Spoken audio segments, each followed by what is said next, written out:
What's up? Or on MySpace at myspace.com/Radiate FM.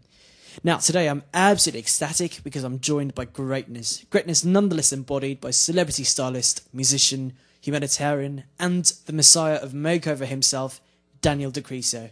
Now, Daniel's worked with a plethora of stars, including Paula Jones, Pamela Anderson, Ann Nicole Smith, Marilyn Manson, China, Stevie Nicks, and we're just thrilled to have him on the show today. So, Daniel, mate, cheers for joining us, and for all our listeners out there, how do you describe yourself in the third person? How do I describe myself in third person? Well, Daniel DiCriscio is everything over the top. He's very creative, very outgoing. We could be sexually ambiguous, and a creator of creators, and of course, the messiah of the makeover. That is me.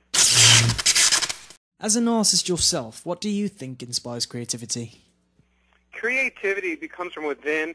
It can be stemmed from anything from, I'm serious, it could be a sexual desire to a fantasy to anything you want it to be, because creativity is a fantasy. It's something that you're creating. It's not reality. So that's the whole thing that people need to remember about this. It is not something you get from a book. You know, it is something that comes from within that you create. You know, whether, like I said, it's from sexual energies to just being downright creative and fantasizing about whatever it is that you want to be or create. That's what it's about. Now, Daniel, you've been involved in a large number of fields: fashion, music, philanthropy.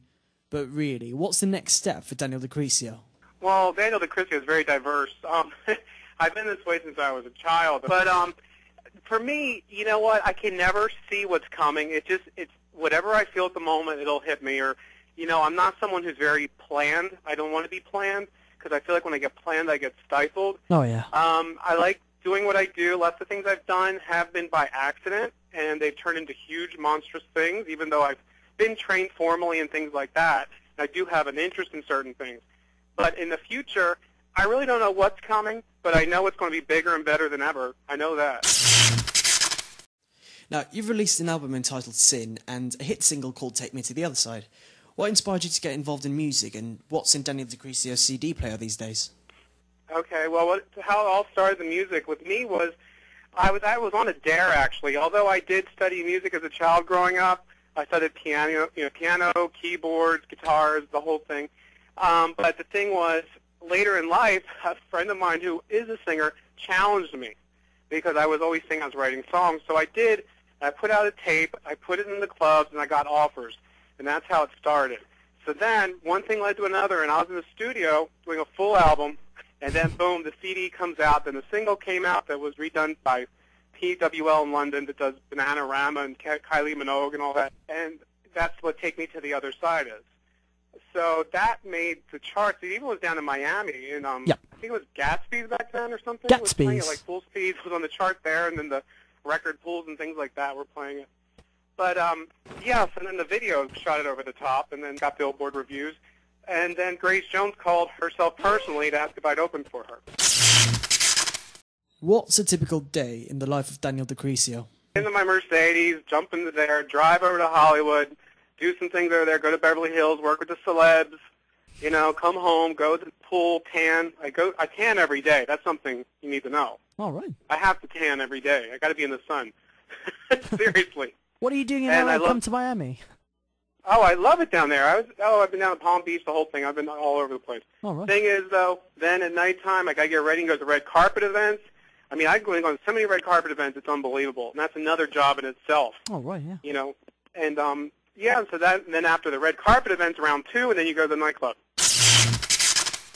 Now, as we mentioned before, you were able to make over lots of big names in the celebrity world, like Pamela Anderson, Ann Nicole Smith, Paula Jones, China. But what I'm really curious about was Marilyn Manson. How did that go, and what was that like? It was really cool. You know, for his Mechanical Animals album, he came to me and wanted to have a whole new style and, you know, of course, hairstyle. So we went in, and he had that long black hair, and I ended up just cutting it all off and shagging it up and then talking about red streaks in and doing all that kind of stuff and just shooting him over the top more to make him go further, because people don't understand with artists and even, you know, stars and everything, people get tired of their look and they get into a funk and they have to reinvent. It's just part of life and part of your career. So, definitely. And they need outside help. And, you know, they come to me, some of these people, so of course. And he's wild, though. He's like, you're a genius, he says. And I go, really? This was after I was done. But it was funny because he was in shock himself because he was talking about ideas to me, but he didn't know what to do. So I had to just say, okay, just sit there, be quiet, this is what we're doing. And I took control of the whole situation. But, you know, here he is with this pale greenish skin, and he's very mannerly and quiet with me. And, you know, but it was really cool. His hands were kind of cold and clammy, though. I will tell you that. Do you know what? For a long time now, there's actually been this rumor going around that Marilyn Manson was actually the skinny kid with glasses from the Wonder Years. Do you reckon there's any element of truth to that? I don't think so. If it was, that poor kid went the wrong way. I mean, you know. Oh, it's got to be acid, really. So, Daniel, as you know, we're a station based in Miami. And currently, Miami is experiencing a horrendous outbreak of Chongas. For all the people out there who do not know what a Chonga is a woman of Hispanic origin, usually Cuban, who wears copious amounts of hair gel, usually leaving 2 strands of hair hanging while the rest is pulled back. And they usually wear huge hoop earrings and necklaces with their names written on them. And Chongas can generally be seen wearing really tight short shorts and anything that's going to give them copious cleavage, and it's just horrendous. It's a fashion disaster. So therefore, Daniel, I ask you, as the Messiah of Makeover, what would you do to stop this nonsense? Oh, my God. The only thing I say about that is, man, you can't cheat on your girlfriend with a Chonga because lipstick alone will get you out there, man. The girl will be like, who you been with? What's all this lipstick on that? You have to be like, I mean, all that makeup all over your boyfriend, be on his face, on his everywhere, private parts, everywhere. Oh, my God. I know. Can you imagine? I mean, they use that black lip liner, and then all of a sudden your boyfriend comes home with a line around his whatever. You're like, whoa, where have you been? They mark their territory really well, I guess. That's what they do. Oh, my God. But what I would do with these girls, I mean, they're taking that East L.A. Chola thing pretty much, I guess, and reinventing it for themselves over there, which is cool. And I know they're all about the booty, but you know what? I really think they should be fined for wearing too much makeup. It's too scary, man. I mean, really. And then too much gel action. I mean, you can't even touch their hair. You can't put your hands through it, nothing. It's like a bowling ball, you know? Now, Daniel, for a really long time now, there's obviously a massive feud between yourself and Bobby Trendy. Do you imagine there's ever going to be a time where you're just going to bury the hatchet? Yeah, in his head. I'm serious. I don't like him. I mean, people think I'm joking. I don't like him. It's that simple, you know? He, I think, likes me, though. Just, you know what? I've known him for a very long time, but I don't know him. Like, talking to him, I met him one time, and like at this one place about, I don't know, how many years ago. And when I met him, he's like, oh, you're gorgeous. You look like a go-go boy. And I'm like, get away from me. That was the first meeting I had with him. From that point, I always stayed away from him. Wherever I saw him, no, get away, you know. On another controversial topic, I know that there's a clip of you on the internet being interviewed by Sacha Baron Cohen's alter ego Bruno, and most people find it hilarious, but I know for you it's caused quite a stir. How do you feel about this, and what's your opinions on Sacha? When he says his real name to me, then I will. Because he throws different names around, and I'm not into that, you know. So you don't know who you're dealing with until it shows, you know what I'm saying, until it airs.